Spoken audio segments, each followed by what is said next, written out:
Tuesday, 16th of June, 2026. My name is Francisco Gaffney, and this is my daily streaming all about governance, risk, compliance, and advisory boards.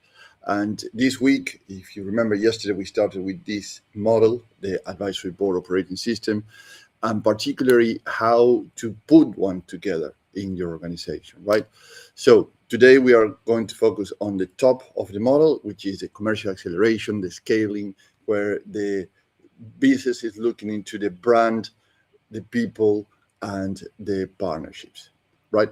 So your commercial acceleration does not come from sales activity alone. And this might would go like, wow, but it's true. It comes from trust in the brand, capability in the team to sell, and the quality of the partnerships around your business. And I don't know if you know this or if you remember this. Many large organizations, particularly Sage, if you like to look into their business model, is all about partnerships. More than 70% of their profits or revenues coming from distribution and partnerships and value-added resellers. It's not coming from their own commercial efforts. And this is a very valuable lesson because Sage started like any other software accounting company and then expanded by merging acquisitions and distribution sales to the position where they are today. So if you're looking to say how I can make it bigger and faster, look into these three things: your brand, your people, and your partnerships. How to increase your revenues by 50 or 60% just exclusively through the partnerships. And it's something that we are going to cover here today. So if you are a founder, this is often where the pressure starts. You build a reputation, you know the market, you can open doors, you have this story in your head, right? So you can judge people quickly enough to know which partner is serious and which one is wasting your time. So that works fine and very well for a while. And then it becomes the ceiling, right? Because all depends on you. Or other people might call it the plateau, where it's actually you look around you and everything is very plain. You cannot go anywhere higher. So let's take a look at three problems with this. Problem number one is that the business chooses the advisors for status rather than use. I would say, what are you talking about? Well, someone has a good title. That's very good, a strong background, or a respected name. So if you're inviting them in, that may feel sensible, but it does not mean they are right for your current problems, right? So you have to be careful who you're bringing to your advisory board. Problem number two is that the advice is too general. I'm probably going to say a few phrases, probably you're familiar with them. The conversation stays at the level of, you need better sales, right? Okay, who else need better sales? Anybody else and everybody else. Or you need a stronger marketing, again, and anybody else. Or you need a partnerships, yeah, like anybody else. So here's a guess what thing. You already know that. You already know that. You've been knowing this for years. So the missing part is how to turn your brand, your people, and your partnerships into something that is repeatable and help you to break that glass ceiling or go into the end of the plateau, the edge of the plateau where you can go higher in your with your organization. Higher could be revenues. For example, this is another issue that you will find. If you still, and actually this is one of the, actually it's very hard to overcome with, because you are the breach of everything. You breach the brand promise to the client, you breach the team to the market, you breach the partner relationship to deliver. That means the business is not scaling cleanly, is stretching you further, right? So in other words, imagine that the business has a strong reputation and a decent team, but every serious client will want you on the call. Why that happens? So every partnership still need you for the nod, the final yes, let's go and do it. Every senior hire wants you to personal reassurance. It looks like growth from the outside, yeah, because your company is doing great, it's growing, it's reaching out to new markets, etc. But the inside of the company feels like you are being pulled in every single direction. So how far you can go with that stretching that way? So that in reality, that is not scaling. That is a personal effort wearing a business suit. Put it that way, right? So as much as you can do that personal effort, the things will go along. When you cannot do it anymore, that's your ceiling, that's your plateau, because you cannot go and do more than actually you can have physical hours or days to do it. Everybody have 24/7 regardless, right? So as a board advisor, what I would propose to consider is the following. And here are some very good ideas to explore with yourself or with your team, or if you're looking to put an advisory board together, look into these kind of things. The first thing, if you're going into this section of the advisory board operating model, is we are looking into scaling an advisory board around the current constraint, right? So let's start with the first one.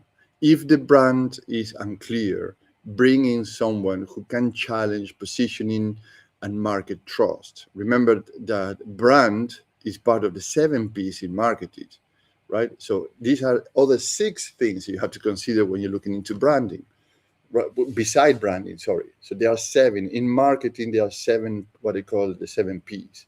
So it's a lot to cover just on this position. In terms of people, which is right in the center of the scaling model, if the people model is stretched, so your teams, bring someone who understands leadership structures and role clarity, right? Don't bring an HR expert at this point, because HR experts are not about developing your people, are not about role clarities. At this stage, what you're looking for is, for example, the Blanchard method and the DISC for people development stages, to go to the places in their experience. So people go into, they have 4 stages actually in terms of where the developments are with the Blanchard method, and then they have certain traits of their personality that might be or might not be the right person in that position, right? So then in that people section, we have a lot of work to do, because you might have the right people in the wrong seat, and that happens very, very often. And guess what? You cannot move them because you don't know who or how to replace them or how to develop them to get what they need to do based on that position, or they are too afraid to leave because they are depending on that wage, on that salary, in that commission, right? So, but at the end, it's like a round peg in the square hole. So it's very hard to feed these people, but it's not a big problem. It's something that is fixable and is very, very easy, but easy to do. It's a methodology that can be done, right? So remember, Blanchard method and DISC, qualification of personalities or development stages. And lastly, on the right hand side of the top stage of scaling in the advisory board operating system model, you have the partnerships that are weak or too informal. So bring someone who understands channels growth, referral models, or strategic alliances. So you can create 2 things. One is create an IPP, which is the ideal partner profile. Oh, wow, yes, you can create an ideal partner profile, and there are thousands out there that can help you to grow your company. And work on the joint business planning and governance with your partners. So do a joint activity that actually helps both companies to grow. And that's how Sage did it. They put together these IPPs and plans, joint business planning together. And what happened is that today the revenues are above 70%. I think that they are reaching, their plan is to go up to 90% of the revenue through distribution, through partners, right? They don't want to do them in their in-house teams because this too narrow capacity. Now, if all these 3 are weak, do not pretend one famous advisor will fix all of them at one go, because I don't know so far anybody that can have the capacity to advise you on all 3 of them in one go like that. But there's one person that can help to do that. Start with the chair of your advisory board that can map the issues, then add the right people into the right places.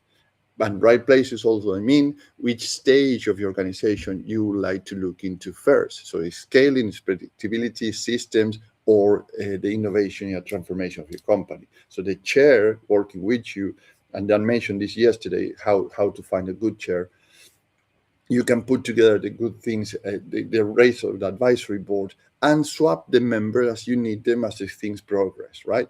So the chairs matter. Why? Because scale conversation can drift very, very fast. One person talks about sales, the other one talks about branding, the other one talks about hiring, anyone can talk about pricing, but without a chair, you as a founder of the company live with more noise than anything else. So the chair is a kind of the referee and of this particular advisory board that brings the things to the place where we need to go, where we need to score our points, right?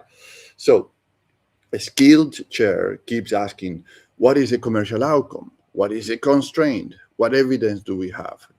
Or who owns the next move? What changes by the next meeting, right? So these are the questions that a good chair is going to ask all the time, just to make sure that you have the things on track. That is how advisory boards become successful, right? And very useful for you as a founder. So you can scale also, and also that means that turning personal trust into business trust. So you not only start to grow your business and scale your business, also this trust start to become part of the business. So the people start to buy from the brand, and that is a magnificent place to be, because then it start to detach you, and you can focus on things that actually are more interesting than just being pulled in every direction and putting every fire down. So one things actually your team will be able to do is explain the offer without you, work without you, asking for rescue them, without a private conversation with every partner and every distributor. The market can understand the business from its assets, not only from your reputation. So those are all the things actually are going to achieve with this. So the chair also feeds, or let's put it this way. Um, so then what you're going to achieve is that the brand is not a decoration. That's what I'm trying to say. People are not a headcount, partnerships are not a casual relationship anymore. All together are a commercial acceleration of your company, right? Now, what do you gain working with me? It's three things: business outcomes, differentiators, and risk reductions. In terms of business outcomes, is growth that depends less on you and you as a founder, and more on a repeatable commercial system that is working without you. And you say, well, but I'm the founder, I should be involved in everything. No, you don't have to. You are now going into a next stage of evolution, where you are less needed into the day-to-day operation and more needed at the strategic level, at the supervisory level, and delegating and making people accountable for that delegation. So you avoid that boomerang effect that brings you down again into the daily operation. In terms of business differentiators, is target advisory board design. This is what I specialize at. I work with you, so we look into the members that are matched to grow that grows the business. They are not chosen because they sound impressive. You get international advisory board expertise and experiences, faster implementation than hiring one executive, lower overhead than a big consulting firm, and no talent locked in, which is very important. So you can change the members, as I mentioned, every 6 months or every year as the business evolves. So the risk reduction is your key person exposure. That's a reality. When brand trust, market access, and partners' confidence sit with one person, you as a founder, the business is fragile, unfortunately. When those are documented, meaning the processes and systems, your challenges and references into the team who need to do what, when, and why, the business becomes stronger. And guess what happened with a stronger business? It starts to be appreciated, meaning that actually the valuation of the business is getting more multiples. So if today your EBITDA, your valuation is 2x EBITDA, in a year, 2 years time, you will be 6 EBITDA or 7 EBITDA, depends on the industry, because you have all these documented and it's not dependent on you all the time, which is one of the risks of the valuation. Who is the dependabilities, right? Dependability means actually how many people are key people that we cannot lose them or the business start to crack, and also how transferable the business is. So all these good things are put together with the good advisory board. So one action you can take home today, and it's doable in 30 minutes or less, write down the 3 strongest routes to growth in your business, right? 1, 2, and 3. And one may be brand, the other one with people, and the other one partnerships, right? And then ask which one still depends most on me as a founder or as a director or as a chair of the board or whatever is the case. And then that if one of these particular areas have the highest percentage of dependencies on you, that is your first agenda point for an advisory board or discussion with your chair. So let's pause it here for today and reconvene tomorrow, because tomorrow I'm going to move to predictability, which is the right-hand side of the model. We will look at why advisory boards need measurement and not just smart conversations. Conversations are everywhere, but measuring the actions and who is accountable for what, that is very important to get all the projects through. And then you can look back again and understand why they are working or not working and improve your performances. Now, again, if you're leading a company with 50 employees or more than 100 millions in revenue, and you want to scale without turning yourself into the operating system, your own organization, let's have a 30-minute chat. Because I would love to understand where you're coming from, where you are today, and where would you like to go. And so we can design an advisory board that brings you 25% revenue increases and 18% more productivity, with a faster implementation than hiring one executive, with a lower overhead than a big consulting firm, no talent locked in, and swappable members as every 6 months or every year as you evolve in your organization. Excellent. So have a great day, and I'll see you tomorrow. Thank you, and bye-bye.